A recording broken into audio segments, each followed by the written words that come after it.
Lipton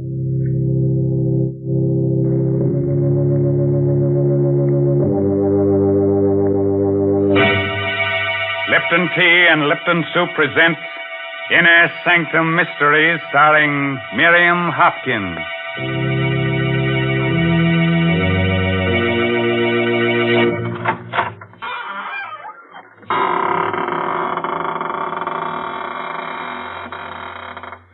Good evening, friends of the Inner Sanctum. This is your host, Raymond, ready as always to provide you with your weekly ration of screams, gurgles, and blood. All in a spirit of gentle fun. I have no other object in mind, except to reduce you to sniveling wrecks of nerves and shudders. Have you got a white sheet handy? You might wrap it around yourself in case a ghost shows up. You'll think you're in the business and pass right on through you. Now, Mr. Raymond, don't be so silly. You know there are no such things as ghosts. Who said that? Oh, hello, Mary Bennett. So you don't believe in ghosts, huh? And, what's that standing behind you, huh? Oh, you shouldn't have done that, frightening me that way. Shame on you. Oh, I'm sorry, Mary. Can I make amends? Well, you might tell the folks how much you enjoy Lipton tea. Oh, gladly. Friends, just the other day, a ghost and I were having a conversation about Lipton tea. Now, here. Enough of that. Nobody is interested in what you and the ghost said about Lipton tea. Oh. No. Let's talk about real people and the solid pleasure they get from Lipton. They drink it at meal times. They serve it when friends drop in for a visit. And, of course, they often brew themselves a cup of Lipton's during the day, just because it's so nice to relax and enjoy that famous brisk flavor. Oh, by the way, that word brisk, B-R-I-S-K, is one that tea experts use. Brisk means that Lipton's always tastes tangy and bracing. It's never flat or wishy-washy. Yes, you just don't know how good tea can be until you know how good Lipton's is. Okay, Mary, suppose you go fry me a cup of tea. But keep the kitchen door open because you're about to hear the story of the Bog Oak Necklace. It's an original radio play by David Driscoll. And our heroine tonight is that beautiful star of stage and screen, Miss Miriam Hopkins, who'll play the role of Emily. Now be calm. There's nobody standing behind you. At least nobody you can see. At the edge of a lake, in a small New England town, two men are busy digging an excavation.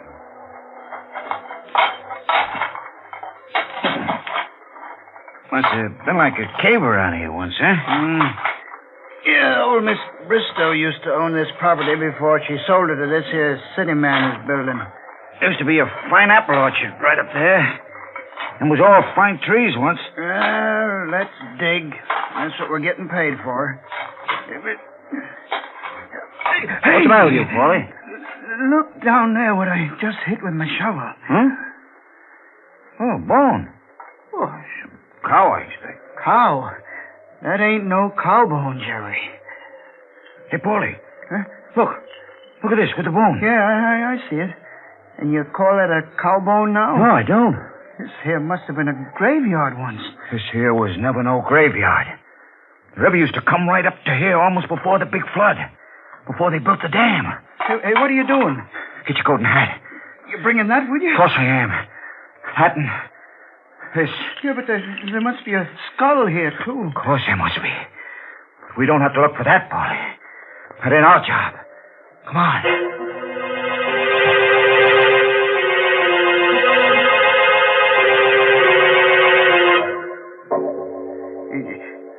Jerry and me was digging away there, Mr. Warren, down towards the river. And all of a sudden, Jerry kind of yelled.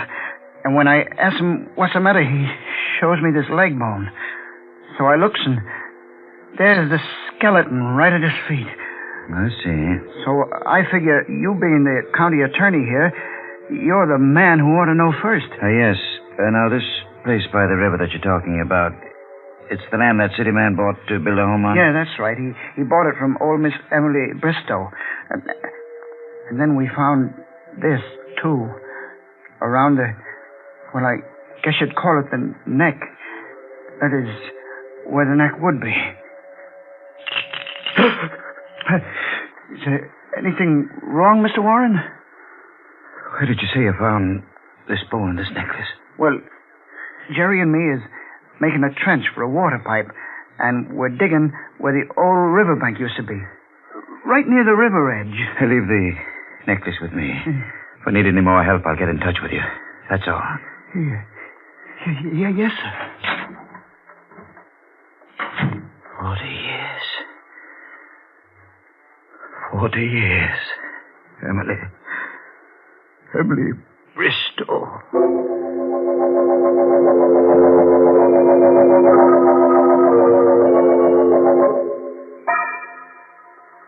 What do you want with me after 40 years, Andrew? Look, Emily.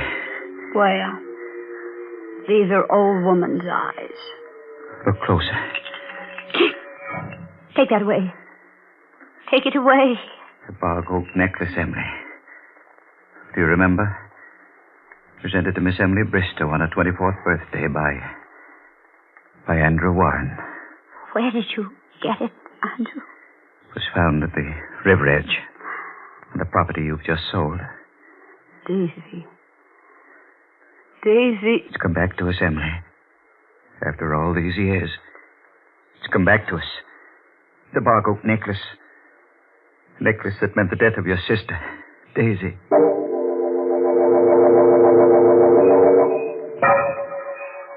Oh, Andrew.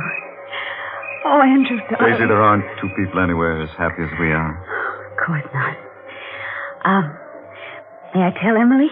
Why, yes, I suppose so. After all, she's your sister. She should know. Good night, darling. Look at that moon. Smiling at you. Oh. I'm going to close my eyes, and I won't open them until you're down the road out of sight. Good night, sweetheart. Good night. Good night, sweetheart. Good night, moon. Oh, young ladies shouldn't stand staring at the moon that way. Oh, Emily. You frightened me so. Did I? You had a nice drive with Andrew in the moonlight, I hope. Mm-hmm. Emily. Andrew. Yes? Andrew and I, we're... Oh, darling. How will I ever stop my heart from beating so? Let me say it for you. You're engaged. There you are. It was easy, wasn't it? For you? You've no idea how easy it was for me.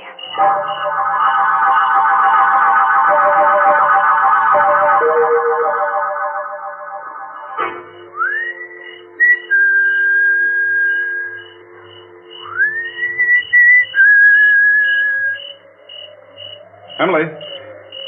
Right here. Emily. I wanted to see you so badly. She's already told me, Andrew. Emily, I want you to understand about this. I know how this must hurt you. You've got to break it off. You've got to. You can't marry her. Andrew, listen to me. Please. Please marry me. I beg you. Emily, we must be sensible. I beg you. If you love me, Emily, you must let me do what I feel is right. I can't let you marry Daisy. You're mine. I must have you. If not me, Andrew, no one. No one else at all. It's too late now. Forgive me. I'll never forgive you. And I'll never let you go. Emily. Never. Never. Never.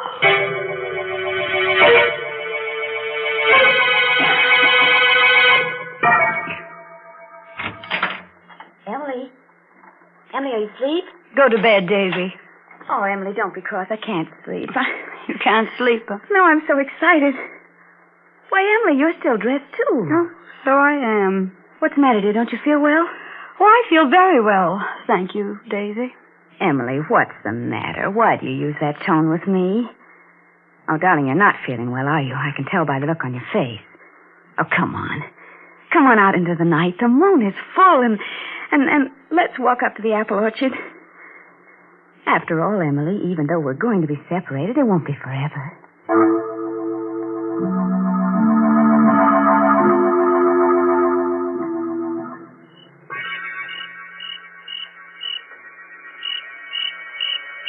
Aren't you afraid to be out here at night? Afraid? Afraid of what? We are at the end of the apple orchard. There's the little patch that goes down the river. I think you'd better go back now. I go back? Well, what'll you do? I'm going to stay here. I wouldn't dream of going back to the house alone. I thought you weren't afraid. All alone? Of course I'd be afraid all alone. Daisy, I don't want you to marry Andrew. Emily, you know what you've just said? Certainly. Why, Oh, Emily, I'm surprised at you. Well, you're jealous. That's right. I want you to write to Andrew and tell him that you've thought it over and that you've decided you don't love him and you're not going to marry him. How dare you speak to me that way? Now get out of my way. I'll never talk to you again as long as I live. Have you thought that you mayn't have very long to live? Emily! Emily, I'll scream. No, you won't scream. You won't scream at all. And do you know why? Down in that little pigeon heart of yours, you're frightened. Frightened? Let go of my arms. You're hurting me. You're out of your mind, Emily. I'll let you go when you promise to write that letter. I promise. I promise, Emily. Now let go of me. As soon as we get back. Yes. And don't you dare breathe a word of this to anyone ever as long as you live. I promise.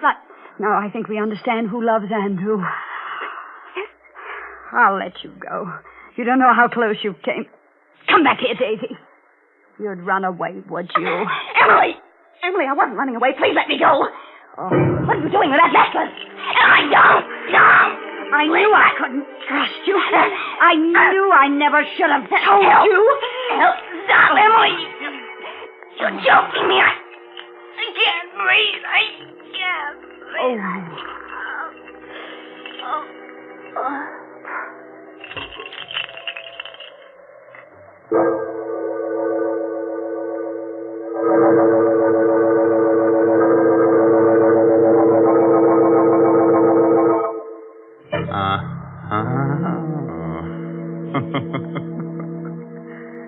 Well, girls will be girls, I suppose. That's kind of pity about little Emily, though. Just think what a wonderful hangman she'd have made if she'd been born a girl. Kind of cute, huh? Being taken for a little swing by a girl. What a terrible woman she is, Mr. Raymond. Oh, now, listen, I like Emily. She's so inventive.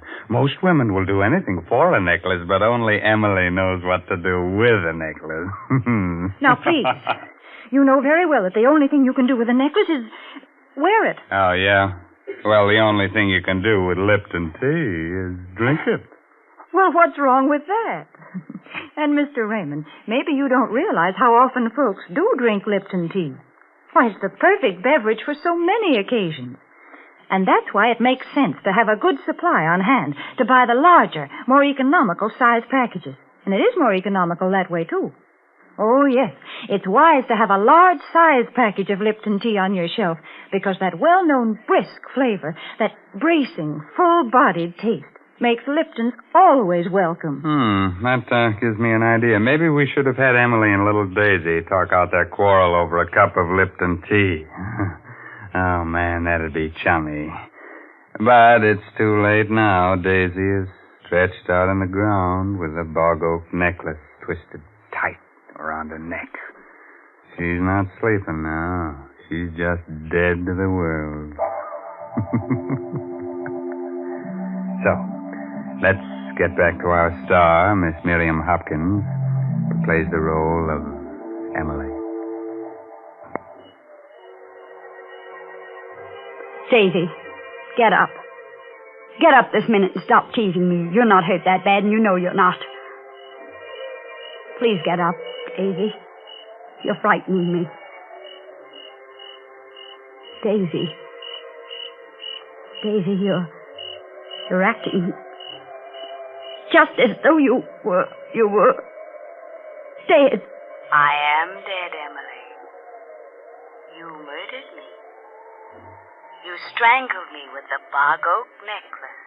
You see, you wouldn't be talking to me if you were dead. You've killed your own sister, Emily. Because you were jealous. That voice, that Daisy's voice. But your lips are not moving. How can you be speaking to me, Daisy, when your lips are not moving? They'll find me here in the orchard with your necklace around my neck. And they'll know you did it. And they'll punish you. You'll never be allowed to marry Andrew. I will marry him. I will. Oh, what am I saying? Who am I talking to? Somebody's speaking to me with Daisy's voice. And all your life I'll be speaking to you. Just like this. Because you murdered me with the Bog Oak Necklace. I must do something. I must get some help. Somewhere I must get some help. She can't be dead. I just pulled the necklace a little bit, not tightly at all. You pulled it very tightly, Emily. Look at my neck and you'll see. You'll see how tightly you twisted the necklace. Stop it. Stop talking to me. I'll never leave you, Emily. Never as long as you live. You are dead, aren't you? I murdered you. Something dreadful will happen to me. I've got to do something. What can I do? The river. I'm near the river. Stones, yes. With twine. Strong twine wound around the stones, and I could tie the stones to her, and I could throw her into the water from the crag on the hill, and the stones would make her sink to the bottom, and then she'd never come back. Never. And who would know? You know, Emily.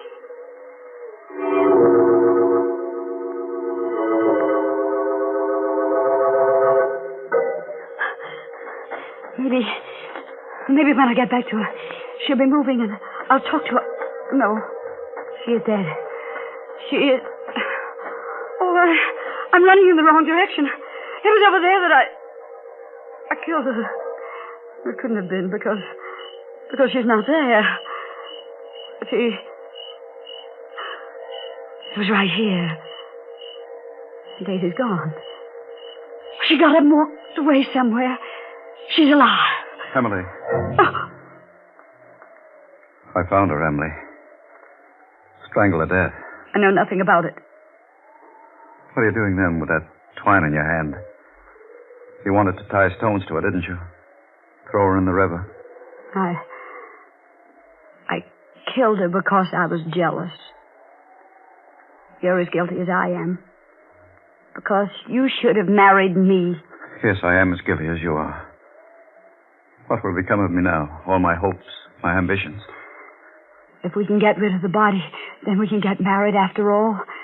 It'll only take a little while for people to forget, and then we can go away somewhere and begin I never want to over. look at you again as long as I live. I hate you. I came back here to speak to you again. I wanted to tell you I'd done a wrong thing. That I ought to marry you. I wanted to arrange with you about Daisy. How we could tell her without hurting her too much. I was heading toward your window when I saw her. Strangled with the Bog Oak Necklace. What have you done with it? Exactly what you planned to do. Because no woman would have the strength to do it. I had rope in my rowboat. I tied stones to the body. Rowed a bit into the river with it. Dropped it overboard. The plan works, you're safe. If it doesn't, he'll die. And I'll go to prison. I'm going now. The moon is down already. Soon it will be dawn. The necklace. What did you do with the necklace? I left it where it was. Around her neck.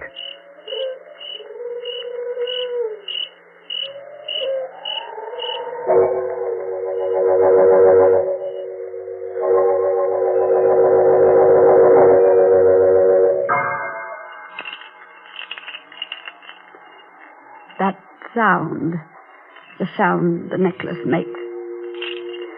I have heard it every night for 40 years. 40 years. Now she's come back to us. To me.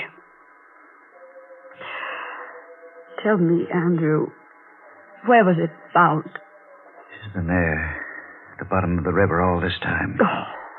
During the flood last year, the skeleton must have been swept into that old sewer.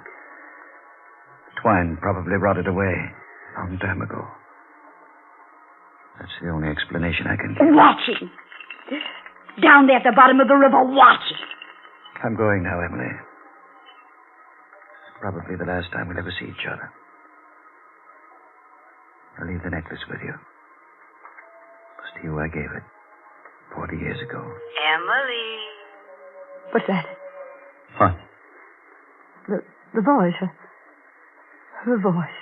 I'm going. Don't leave me, Andrew. Don't leave me. He'll leave us, Emily. He'll leave the two sisters alone. Together. Andrew! We're alone now, Emily. Just as we used to be. You and I and the necklace. No. Come, Emily, let's take a walk as we used to. In the old apple orchard. No. Come. It's getting dark. No, I've not been near that orchard in 40 years. Come, Emily. With me. But I'm old. No, you're young. As young as I am. Come with me. We'll tell each other little secrets, won't we, Emily? Just as we used to. Yes. The crickets will be chirping and the moon coming up. All as it used to be. Yes. And you'll be wearing your necklace. The Bog Oak Necklace that Andrew gave you when he thought he loved you instead of me. You'll wear it the way you used to when you'd steal up there to the orchard to meet him. Remember? When he used to roll to the bottom of the hill and wait for you, and you could stand in the orchard until you heard him whistle. Yes. Emily. Yes. You've forgotten something. Forgotten. The necklace. The Bog Oak Necklace. Oh. Wear it, Emily. Dear Emily. Wear it.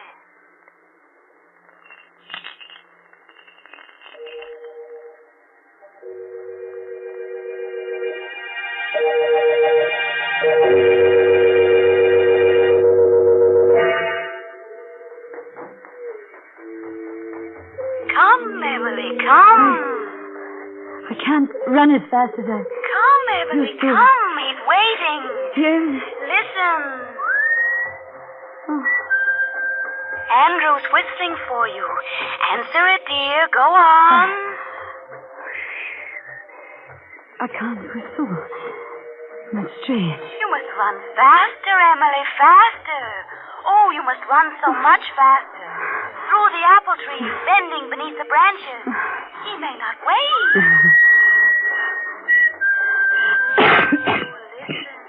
Listen. He's angry with you because you're keeping him waiting. All out of breath. These apple trees, the branches, they're in my way. I can't bend over. Faster. He may run off with Daisy. No. I'm coming, Andrew. I'm coming. Wait for me, Andrew. Wait for... Oh, that necklace. Emily, you caught it in a branch. Turn around, Emily. Turn around. And loosen it. Turn quickly, Emily.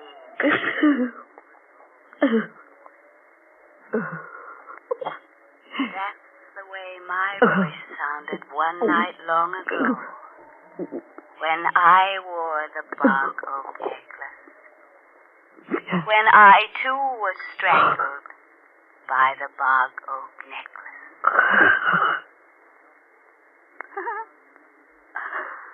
Come, sister. Come.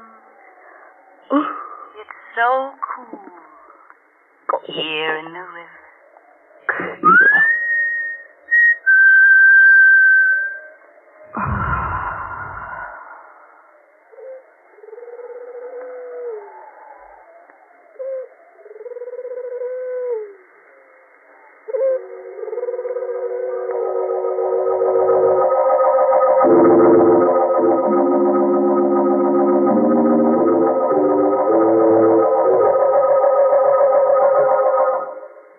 Daisy, Daisy, tell me your answer true.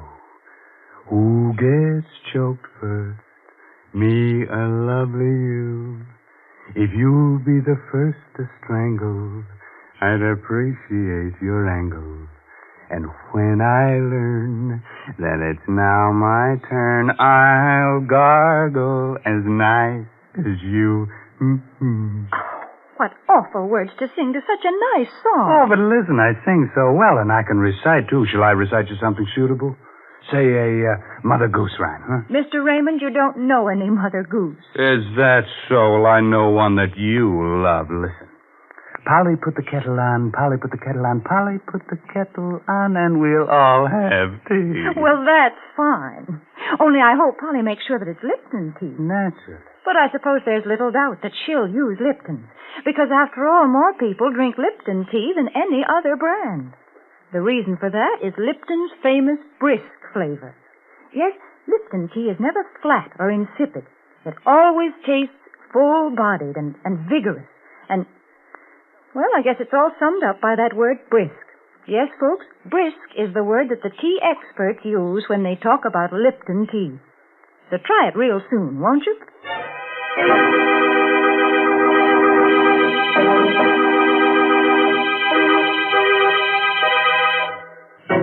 They say... Of course, I just tell you what the gossip is in the morgues I visit. They say that Daisy and Emily can be seen almost any moonlit night. Skull gently touching skull, floating through the old apple orchard as of yore. If you'd like them in your home, you could use their ration coupon. Outside of rattling a bit when the wind blows, they're very nice and companionable, especially on dark nights. And in the summer, you can always use them for scarecrows in your victory garden.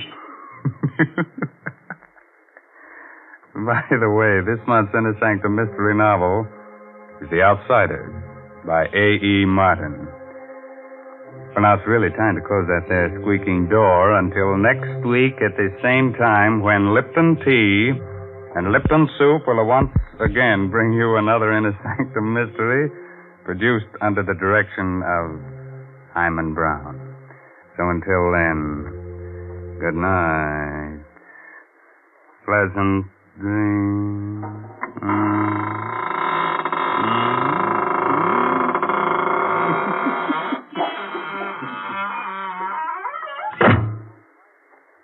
Folks, I wonder what our grandmothers would have said if they had heard about Lipton's noodle soup.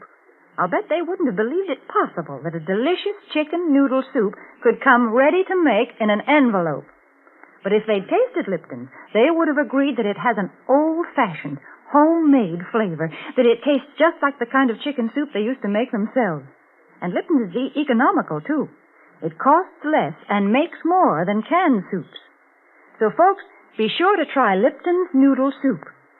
And be sure to tune in next Tuesday night for another Inner Sanctum mystery. This is CBS, the Columbia Broadcasting System.